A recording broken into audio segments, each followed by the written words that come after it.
parler de... Salut, on va mettre la vidéo de l'interview de Thierry Breton.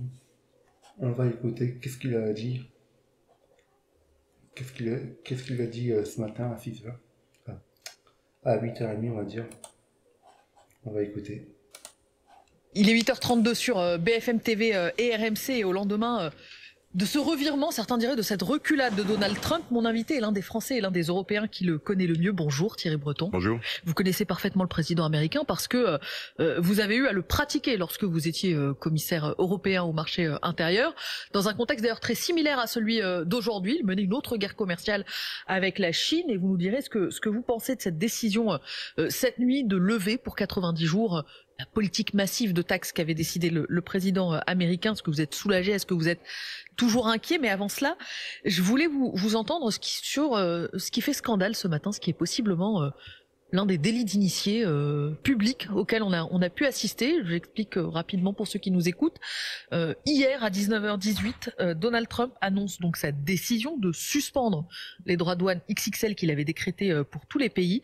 4 heures avant, il écrivait sur son réseau social: c'est le moment idéal pour acheter, ce qui forcément a propulsé les bourses au plus haut.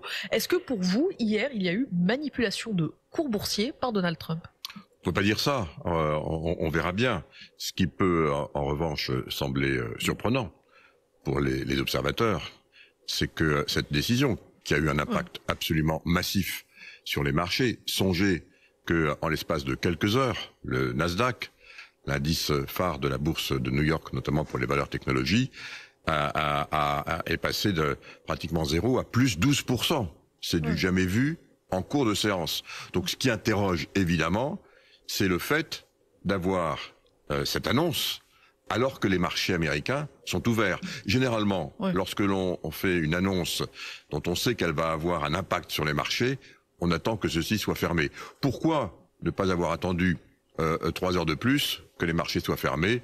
C'est évidemment ça qui peut interroger, parce que en pleine séance, ça c'est du jamais vu. Alors parce que pour être derrière, clair, il a incité à acheter lorsque les cours étaient bas, lorsque les valeurs boursières étaient basses, et il a ensuite annoncé une mesure qui les a propulsés au plus haut. Donc ceux qui ont acheté bas se sont fait beaucoup d'argent en l'espace de quelques heures. Encore une fois, si jamais il y a délit d'initié, on le saura, et il y aura sans doute peut-être des enquêtes pour voir. Les démocrates annoncent des enquêtes, Thierry Breton, sur un certain nombre de personnes qui ont pu s'enrichir massivement en quelques heures. Voilà, alors il dira, mais écoutez, c'est pas un délit d'initié puisque j'ai annoncé au monde entier que c'était la bonne période d'acheter. Donc on verra. En tout cas, ce qui surprend pour moi, qui connaît bien les marchés, c'est d'avoir pris une telle décision. On va y revenir si vous le voulez bien sûr. La raison même de cette décision, pendant que les marchés sont ouverts. La raison de cette décision, alors, j'entends qu'on dit Donald Trump a plié devant les marchés financiers. Il faut être précis. Il a plié devant un des marchés financiers. Il a plié devant le marché financier de la dette. C'est très important. Dans la nuit précédente, celle d'aujourd'hui, il y a eu un événement majeur sur les marchés de la dette. On sait que les États-Unis ont 33 trillions de dollars de dette, c'est-à-dire 10 fois plus que la dette de la France. Ils sont très endettés et ils ont affaire à un refinancement, plus 7 000 milliards de dollars cette année. Pour être très clair, le marché de la dette, c'est le marché sur lequel les États-Unis vont aller demander à des investisseurs de leur reprêter de l'argent pour repayer leurs dettes. Et voilà. Dans un mouvement perpétuel. Et donc évidemment, il est face à un mur de refinancement. Ce mur de refinancement en 2025, eh bien, ils ont intérêt à ce que les taux d'intérêt soient les plus bas possibles. Or, dans cette nuit, il y a 2 jours, d'un seul coup, les cours donc se sont affaissés pour la dette et les taux d'intérêt ont explosé dans quelques heures. La raison principale, vraisemblablement, c'est que l'Asie, qui détient le plus grand volume de dette américaine, le Japon d'abord, la Chine ensuite, ont commencé à vendre vraisemblablement, assez significativement, la dette américaine, ce qui a fait exploser à ce moment-là les taux d'intérêt, et on a frôlé un risque, vraisemblablement, un risque de marché obligataire à ce moment-là, ce qui a fait très peur. C'est-à-dire un risque de faillite pour dire les choses c'est-à-dire effectivement les entreprises différemment. Les entreprises et les États trop endettés donc ont du mal à ce moment-là à se refinancer. On a frôlé sans doute cet incident-là, et c'est certainement ce que les experts, heureusement, il y en a quand même autour de lui qui sont pas comme Monsieur Navarro ou d'autres qui sont des idéologues, on le sait, des droits de douane, mais heureusement, il y a certainement, comme on dit, des adultes dans la salle qui l'ont dit, là, ça devient dangereux. Et à mon avis, c'est ce qui a fait que il a dû caler devant quoi? Devant le fait que les États-Unis, c'est le pays qui est le plus endetté au monde, et c'est le pays qui a besoin des autres pour se financer. Alors pendant plusieurs semaines, les 195 pays, alors bien sûr tous ne sont pas détenteurs de la dette américaine, mais des pays sur lesquels des taxes ont été émises. Ceux pour lesquels contre lesquels il a été le plus violent. Et au fond, il dépend aussi d'eux pour faire fonctionner l'administration américaine. Ben, quelque part, il y a eu un retournement de situation qui fait qu'aujourd'hui, on en est là où nous sommes avec cette décision d'hier. Très didactique, Thierry Breton. La décision de Donald Trump, c'est pour l'expliquer à tous, c'est 24 heures après l'entrée en vigueur de taxes XXL sur 195 pays, l'annonce par le président américain que finalement 194 d'entre eux échapperont à ces taxes pendant 90 jours, tous en fait, sauf la Chine, ce qu'on appelle une trêve. Pour vous, ce que j'entends ce matin, c'est que c'est le principe de réalité qui s'est rappelé à Donald Trump. Et non pas, contrairement à ce que disent ses proches, un plan qu'il avait prévu et qu'il avait parfaitement anticipé. Alors Scott Bessent, qui est son ministre des Finances, a essayé de remettre de la rationalité dans tout ça, mais il a été démenti directement par le président des États-Unis lui-même, qui a dit non, j'ai encore entendu ce qui s'était passé. Non, c'est le principe des réalités. Pour moi, ça ne fait l'ombre d'aucun doute. C'est vraiment ce principe de réalité. Maintenant, il y a aussi le fait que, d'abord, il maintient 10% de droits de douane pour le monde entier. Ça reste une hausse de oui, bien sûr, ça reste. Droits de douane. Et alors, il faut bien comprendre pourquoi il le fait, parce qu'il avait annoncé pendant sa campagne électorale qu'il voulait précisément augmenter les droits de douane pour baisser l'impôt des Américains, en particulier l'impôt sur les sociétés. Donc celui-là, il faut pas se tromper, il restera. Et puis maintenant, on sait qu'il a d'autres objectifs, notamment de réindustrialiser les États-Unis en menaçant précisément par des droits de douane sectoriels. On l'a vu dans l'automobile à 25%, dans la pharmacie à 25%. Et puis le dernier point, c'est évidemment de rééquilibrer les déficits de balance commerciale. Il a donc 3 objectifs. Aujourd'hui, il en atteint un. Mais pour bien comprendre, Thierry Breton, cette trêve de 90 jours, est-ce qu'elle permet à 8h39, alors je sais qu'il est un peu tôt pour boire, mais de déboucher le champagne ou pas? Certainement pas. On doit vraiment utiliser maintenant ce temps, on verra bien. Il n'y a pas de quoi se réjouir de cette trêve de 90 jours. Tout est tellement artificiel. C'est quand même, pardon de le dire, mais c'est un homme, le président des États-Unis d'Amérique, certes, et évidemment il faut le respecter parce que c'est le président des États-Unis d'Amérique, mais enfin c'est un homme qui a pris une décision et qui a créé cette espèce de tsunami sur les marchés, et tsunami économique. D'habitude, quand on a une crise économique, il y a des sous-jacents. Là, il n'y a pas de sous-jacent, c'était la décision d'un homme. Bon, il revient. Et ça inquiète presque de se dire qu'un homme a autant de pouvoir et peut, à ce point-là, présider à la destinée de milliards de personnes. Nous voyons une fois de plus qu'il y a des réalités, économiques, des réalités de marché, et que celles-ci ont rappelé à l'ordre même les dérives économiques les plus irrationnelles. Et vous dites, pour autant, on ne débouche pas le champagne. Mais bien sûr que non. Mais d'abord, encore une fois, il y a déjà 10% de droits de douane, c'est beaucoup. Ça va créer de la récession, peut-être, on verra. En tout cas, de l'inflation, c'est certain, aux États-Unis, c'est sûr. Donc non, on va certainement pas déboucher le champagne, comme vous dites. En revanche, pour nous, Européens, il est temps vraiment de maintenant de voir quelle va être notre réponse. Parce qu'on a uniquement commencé à argumenter une réponse, non pas du reste aux droits de douane qu'il avait annoncé là, mais c'est les droits de douane de 2018, ceux sur l'acier et l'aluminium. Donc maintenant, il s'agit de se mettre ensemble, parce qu'il reste encore 2 chemins. Il y a le fait qu'ils continuent à vouloir imposer les droits de douane. Ils sont suspendus uniquement sur des secteurs clés pour nous, Européens. Je pense en particulier au secteur automobile.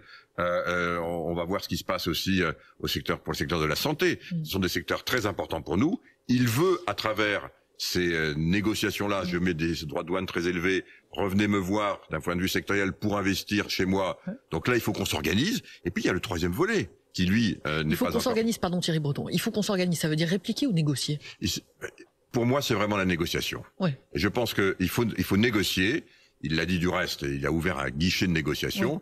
Voilà, il faut négocier. On voit bien qu'à la fin, il dira qu'il a gagné quelque chose. On sait assez bien comment il fonctionne. Il faut négocier. Donc pour l'instant, Thierry Breton, on remballe les droits de douane européens qui devaient entrer en vigueur le 15 avril. On va voir, en tout cas, cela. Je le dis, hein, il y avait plusieurs paquets. Là, c'est le paquet. C'était sur de l'alimentaire essentiellement, un peu de cosmétiques. On a un paquet d'une vingtaine de milliards d'euros qui est en contre-réaction de l'augmentation.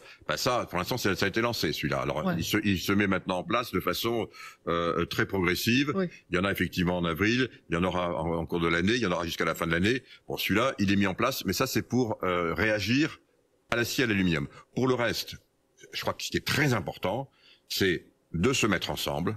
L'unité est absolument clé pour, voir comment on va réagir secteur par secteur, et deux, il y a encore un troisième axe qu'il n'a pas oublié, il faut pas se tromper, c'est la réduction du déficit de la balance commerciale. On sait que pour nous, il y a 150 milliards en faveur de l'Europe, mais les États-Unis importent beaucoup plus de services que nous, donc ils importent 100 milliards, il y a 100 milliards en leur faveur. Le différentiel n'est pas de 150 milliards comme il le dit, il est de 50 milliards. Donc d'abord, bien caler les chiffres, et puis voir comment on peut les combler. Et puis j'ajoute une chose, qu'est-ce que nous apprend finalement cet événement qui s'est passé, encore une fois, il y a pas cette nuit, mais la nuit précédente, qui a eu les répercussions que nous commentons ce matin. Qu'est-ce qu'il nous apprend? C'est qu'à la fin, c'est ceux qui prêtent aux États-Unis qui sont finalement dans une position de rapport de force. Je rappelle que l'Europe prête aussi beaucoup aux États-Unis, les Britanniques avec nous, les Allemands. Et c'est un levier de négociation. Et évidemment, on vient de voir que c'est un levier de négociation absolument majeur. Donc nous avons des arguments. Qui pour négocier dans le bureau de Donald Trump? Alors ça, c'est Vous parlez d'unité européenne. Je constate que Donald Trump ne veut pas discuter avec l'Europe représentée par la Commission. Il dit chacun des présidents peut venir me voir. Alors vous soulevez mais pas la Commission européenne. Vous soulevez un point majeur. Il est absolument indispensable. La Commission européenne a la délégation exclusive des négociations, précisément de ces questions du commerce extérieur. Eh bien, il faut lui imposer. C'est la présidente de la Commission elle-même qui doit, évidemment, c'est un sujet absolument majeur, qui doit prendre en charge directement ces négociations. Ça nous concerne tous, nous, Européens. Or, la Commission a la délégation exclusive. Ce ne sont pas les États qui ont le pouvoir de le faire. Et pourtant, l'italienne Giorgia Meloni dit j'irai négocier en mon nom et en nom de l'Europe. Elle ne peut pas négocier au nom de l'Europe. C'est absolument impossible. C'est complètement contraire au traité. C'est la Commission elle-même. Voilà, il faut imposer maintenant que c'est Madame von der Leyen qui doit être en face donc des négociateurs américains pour nous représenter, puisqu'elle a reçu la délégation. Donc, au nom, encore une fois, des traités, c'est absolument essentiel. Il faut le faire maintenant. Donc, je dirais le plus rapidement possible pour maintenir à la fois notre unité, mais aussi exercer, je dirais, les discussions, les rapports de force aussi, si jamais ceux-ci sont nécessaires, afin de trouver, je dirais, un accord sur... Vous avez bien vu qu'il y a 3 dimensions. Il y a les 10%, ceux-là, ils seront acquis, à mon avis, on ne reviendra pas dessus. Il y a les négociations sectorielles et industrielles, il faut revenir derrière, évidemment. Et puis, il y a le fait qu'on s'entende sur un rééquilibrage éventuel des déficits de la balance commerciale. Sauf que je reviens sur ma question, Giorgia Meloni, elle dit j'irai à Washington. Est-ce que les chefs d'État ne tirent pas le tapis sous les pieds de la Commission européenne et de Madame Ursula von der Leyen, sa présidente? En gros, quelle légitimité elle peut avoir pour négocier quand, y compris au sein de l'Europe, des dirigeants disent mais moi je n'aurai aucun problème à négocier à mon nom propre? Alors, elle ne peut pas d'abord négocier uniquement pour son pays, ça c'est plus possible aujourd'hui, donc aucun pays ne peut négocier. Elle fait de la politique, Giorgia Meloni? Je ne sais pas ce qu'elle fait, mais elle a des contacts, et c'est très bien que tout le monde, tous ceux qui ont des contacts avec l'administration américaine puissent le faire, puisque la Commission européenne n'a pas encore eu accès à cette administration, mais il est indispensable maintenant que la Commission européenne reprenne, je dirais, le pouvoir qui est son pouvoir et son seul pouvoir.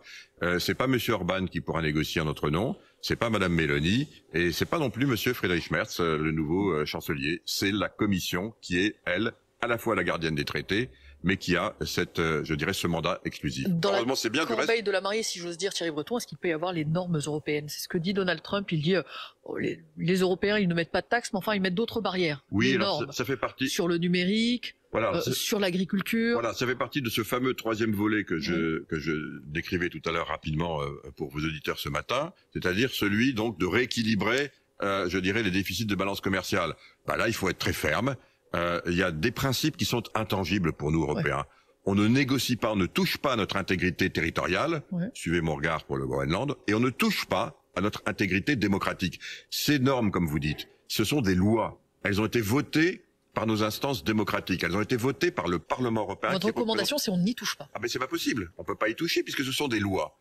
Et ce sont des lois que nous avons décidé de mettre ensemble pour nous, pas contre quiconque. Pour nous, Européens, pour avoir je dirais, plus de précautions sanitaires, pour protéger aussi nos enfants dans l'espace informationnel à travers le DSA, dans l'espace numérique, pour éviter que les règles de modération, notamment sur les réseaux sociaux, voilà, contre lesquels se sont érigés, y compris le vice-président américain. Bien sûr, ça c'est absolument non négociable.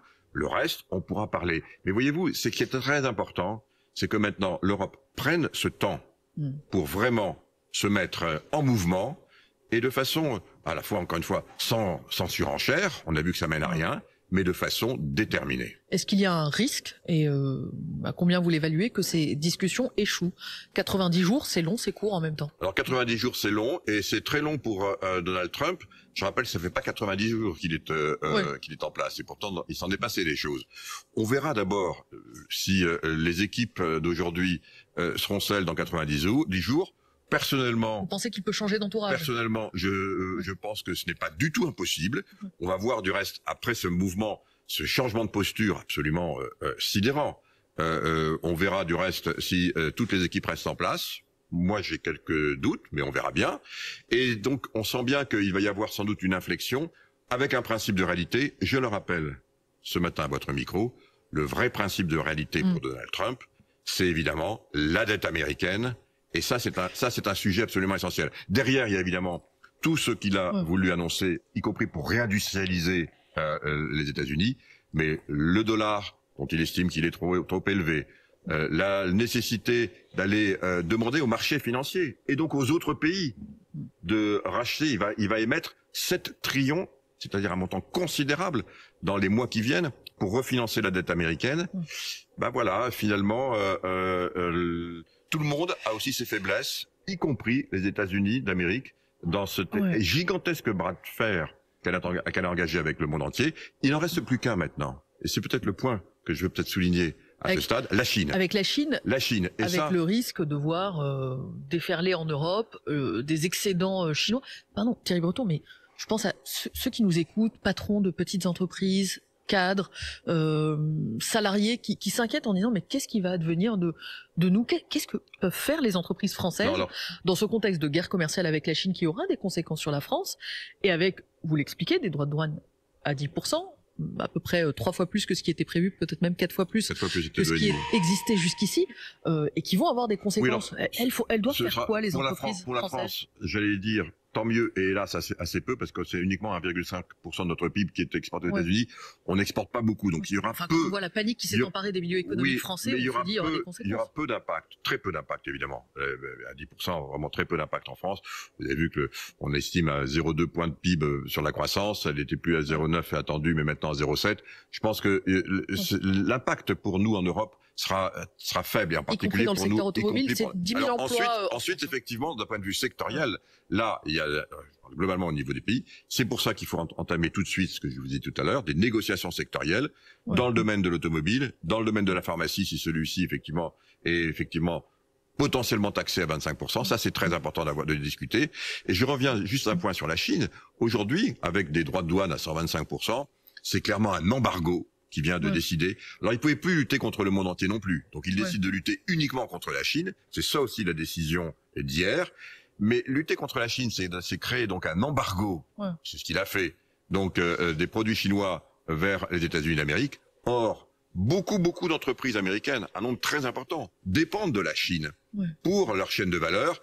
Donc là, ce bras de fer, notamment Tesla, vous avez raison, mais beaucoup d'autres, ce bras de fer, là non plus, il va l'engager, mais il n'est pas non plus peut-être complètement favorable aux États-Unis compte tenu de la dépendance sous-jacente de l'ensemble des industries américaines et des entreprises américaines à la Chine.